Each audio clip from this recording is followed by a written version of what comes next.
கலைஞர் குடும்பத்தை டார்கெட் பண்றது, கலைஞர் குடும்பத்தை இழிவாக பேசுவது, அவதூறு சொல்வது. இப்ப இன்னைக்கு விஜய் கூட சொல்றாருல்ல, உங்க அப்பாவுக்கு நீங்க வந்து பேனா செலவு வைப்பீங்க, ஆனா வேற எதுவும் பண்ண மாட்டீங்கன்னுலாம் விஜய் சொல்றாரு. அதுதான். அதாவது இப்ப எல்லாமே ஆனா அந்த விஜய் பெரியார பேசுறாரு, அம்பேத்கர அதாங்க. பேசுறாரு.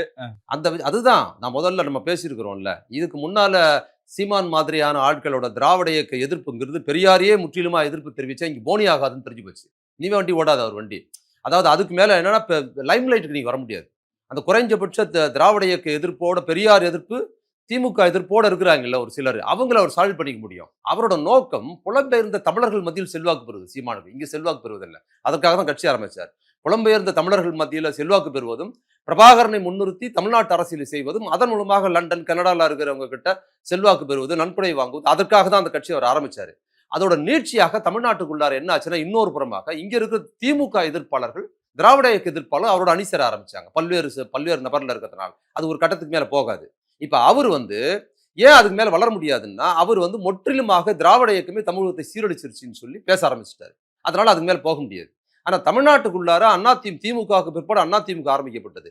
அதிமுகவுக்கு பிற்பாடு இங்க வந்து மேல வந்த கட்சி எதுன்னு பாத்தீங்கன்னா, மற்றது எல்லாமே ஜாதி கட்சி ஆயிடுச்சு. அது ஜாதி வரைக்கும் வளரும். அதுக்கப்புறம் அந்த கட்சி பின்னால தான் போகும். மேல வளராது. ஏன்னா அதுக்கு மேல ஜாதி வளர்ச்சி கிடையாது இல்ல.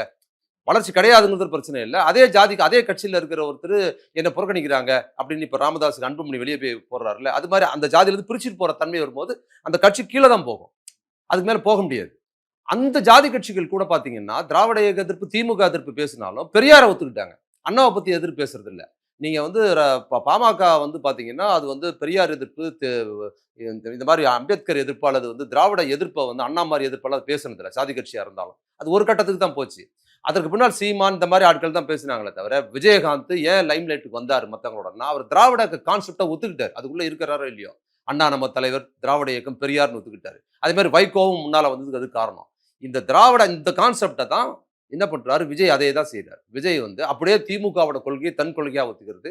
திமுகவின் தலைவர்கள தன் தலைவர்களா அறிவிச்சுக்கிட்டு, கலைஞர் குடும்பத்தை மட்டும் விமர்சனம் பண்றதுங்கிறது இந்த அக்கப்போரா அவர் எல்லாரும் பார்த்த அக்கப்போரா அவர் பார்க்கிறார். அப்பதான் அடுத்த கட்டத்துக்கு போக முடியும்னு அவருக்கு தெரியும். அதனால தான் பேசுறாரு.